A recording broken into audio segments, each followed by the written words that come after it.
8 mindset IRT kaya.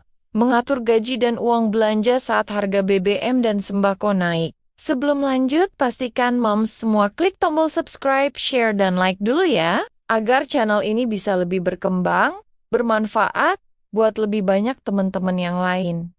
Terima kasih, dan yuk lanjut deh. Halo mom semua, semoga semuanya sehat selalu ya.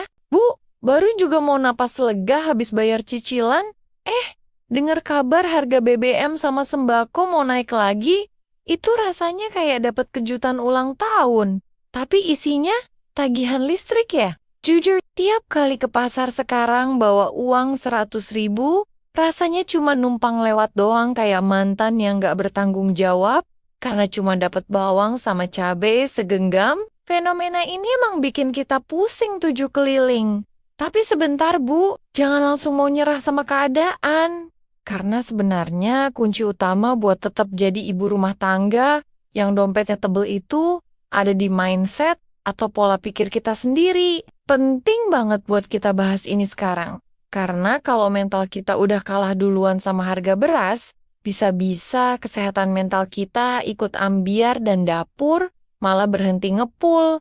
Padahal suami lagi lapar-laparnya. Mengutip salah satu artikel finansial populer, manajemen keuangan rumah tangga yang sukses di masa krisis itu, 80%-nya ditentukan oleh psikologi sang pengatur uang, dan sisanya baru soal teknis, hitung-hitungan kertas. Mindset nomor 1 yang harus kita punya adalah menganggap diri kita ini menteri keuangan profesional, bukan cuma sekadar tukang bayar tagihan yang pasrah sama keadaan. Bayangin aja, kalau negara punya menteri keuangan yang hobi self-reward, beli seblak tiap kali pusing, pasti langsung bangkrut itu negara dalam semalam. Kita harus sadar kalau setiap rupiah yang masuk itu amanah yang harus dikelola dengan strategi perang yang matang.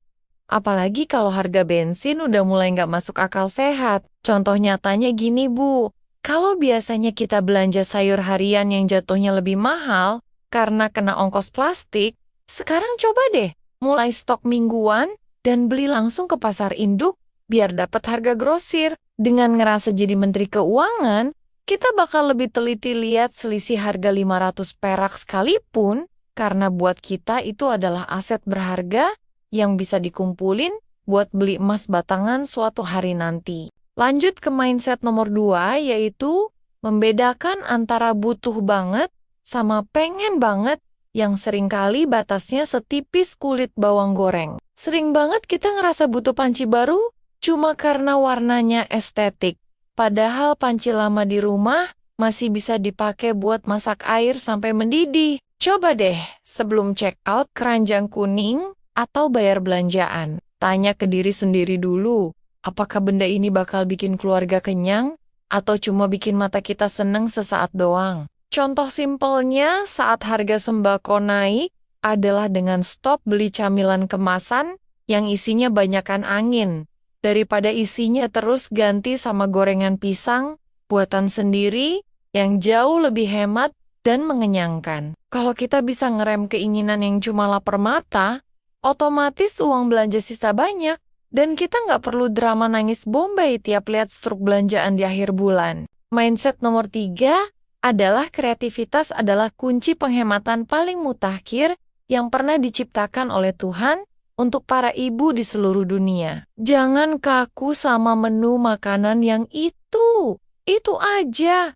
Kalau emang harga daging ayam lagi terbang tinggi sampai ke planet Mars, kita harus pintar cari substitusi atau pengganti protein yang lebih ramah di kantong, tapi tetap bergizi tinggi buat anak dan suami tercinta. Misalnya kalau harga telur lagi mahal, ya sudah, kita pindah haluan dulu ke tempe dan tahu yang diolah pakai bumbu ala restoran bintang 5, biar rasanya tetap mewah. Ibu rumah tangga yang kaya itu bukan yang belanjanya paling mahal, tapi yang paling jago muter otak. Gimana caranya uang receh bisa jadi hidangan yang bikin seisi rumah nambah nasi berkali-kali. Mindset nomor 4 yaitu stop membandingkan dapur kita dengan dapur tetangga yang mungkin emang suaminya juragan minyak atau sultan di kampung sebelah. Kadang Yang bikin kita ngerasa miskin itu bukan karena uangnya kurang, tapi karena mata kita terlalu sering lihat postingan orang lain yang pamer belanjaan branded di media sosial. Fokus aja sama target keuangan keluarga sendiri. Dan syukuri berapapun nominal yang ada di tangan, karena rasa syukur itu adalah magnet rezeki yang paling ampuh. Contoh logisnya, kalau tetangga beli kopi mahal tiap hari, ya biarin aja.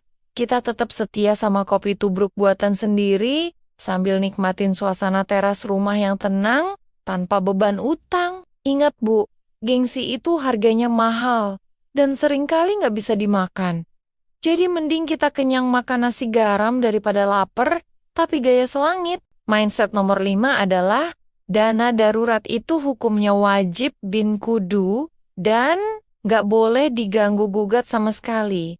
Apapun alasannya, kita nggak pernah tahu kapan anak tiba-tiba sakit atau genteng rumah bocor, pas lagi hujan deras di tengah malam yang syahdu. Mulai sekarang sisihkan minimal 5% dari uang belanja buat disimpan di celengan ayam atau rekening rahasia yang nggak ada kartu debitnya, biar susah diambil. Contohnya, kalau dapat kembalian dari tukang sayur 1.000 atau 2.000 perak, jangan langsung dipakai beli micin, tapi langsung masukin ke kotak dana darurat. Lama-lama itu uang receh bakal numpuk jadi bukit, dan bakal jadi penyelamat muka kita saat ada kebutuhan mendadak yang benar-benar darurat. Mindset nomor 6 yaitu jadikan investasi sebagai gaya hidup baru yang lebih keren daripada sekadar koleksi daster bermotif bunga matahari yang udah numpuk di lemari. Jangan mikir investasi itu harus langsung beli saham luar negeri yang namanya susah disebutin, tapi mulai aja dari beli emas kecil-kecilan yang ukurannya cuma 0, sekian gram. Emas itu benda ajaib yang harganya cenderung naik saat nilai mata uang kita lagi loyo, dihantam kenaikan harga BBM dan inflasi yang makin gila. Dengan punya simpanan emas, kita bakal ngerasa lebih tenang dan punya rasa percaya diri kalau sewaktu-waktu butuh uang tunai dalam jumlah besar. Ibu yang cerdas itu tahu kalau daster lama-lama bakal robek, tapi kalau emas bakal jadi penolong di masa depan yang penuh ketidakpastian ini. Mindset nomor 7 adalah disiplin. Mencatat setiap pengeluaran sekecil apapun itu, bahkan sampai harga parkir motor di pasar yang cuma Rp2.000. Kalau kita nggak nyatat, seringkali kita bingung. Uang 1 juta tiba-tiba hilang entah kemana.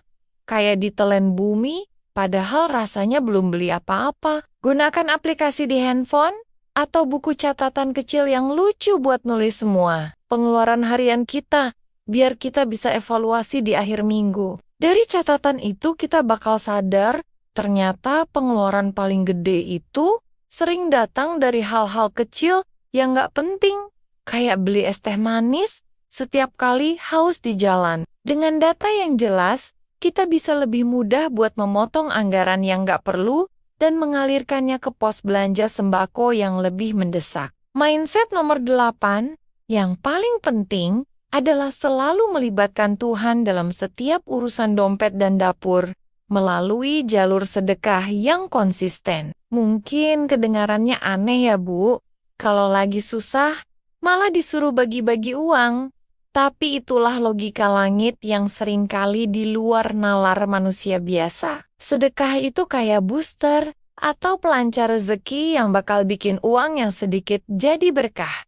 Dan cukup buat memenuhi semua kebutuhan hidup. Contoh nyatanya, coba deh, sisihkan sedikit uang buat bantu tetangga yang lebih susah, atau kasih makan kucing liar di depan rumah dengan tulus. Percaya deh, kalau kita memudahkan urusan makhluk lain, maka urusan dompet kita yang lagi kempis juga bakal dimudahkan oleh Yang Maha Kuasa dengan cara yang gak terduga. Nah Bu, dari 8 poin tadi, kita bisa ambil kesimpulan, kalau jadi ibu rumah tangga yang sejahtera itu, pilihan hidup yang harus diperjuangkan dengan mental baja. Kita harus sadar, kalau harga barang naik itu emang di luar kendali kita. Tapi cara kita bereaksi dan ngatur uang itu sepenuhnya ada di bawah kendali jempol dan pikiran kita sendiri. Kadang kita emang suka ngomel, dan nyalahin keadaan sampai lupa kalau sebenarnya kita sendiri yang kurang pinter nahan diri pas lihat diskonan di toko oren.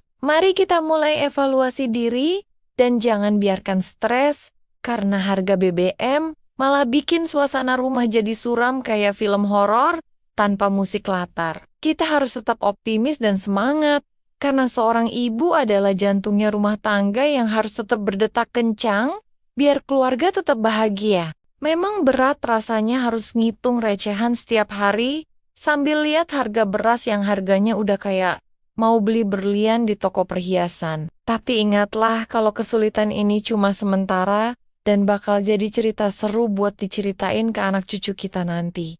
Betapa hebatnya ibu mereka dalam bertahan hidup. Jangan pernah ngerasa sendirian karena semua ibu di seluruh pelosok negeri ini juga lagi ngerasain perjuangan yang sama beratnya dengan kita. Tetaplah jadi ibu yang kuat, kreatif, dan penuh cinta, karena harta paling berharga itu sebenarnya adalah kesehatan dan keharmonisan keluarga yang gak bisa dibeli pakai uang seberapa banyak pun. Mari kita tutup hari ini dengan senyuman manis, sambil nyusun strategi buat belanja besok pagi, biar tetap hemat tapi tetap bergizi. Semangat terus buat semua ibu-ibu hebat di luar sana, karena kalian adalah pahlawan tanpa tanda jasa yang sesungguhnya di meja makan. Terima kasih, Moms. Semua sudah menemani dan mendengarkan ceritaku sampai akhir. Sampai ketemu lagi di video-video berikutnya. Jangan lupa share video ini ke teman-teman lain ya.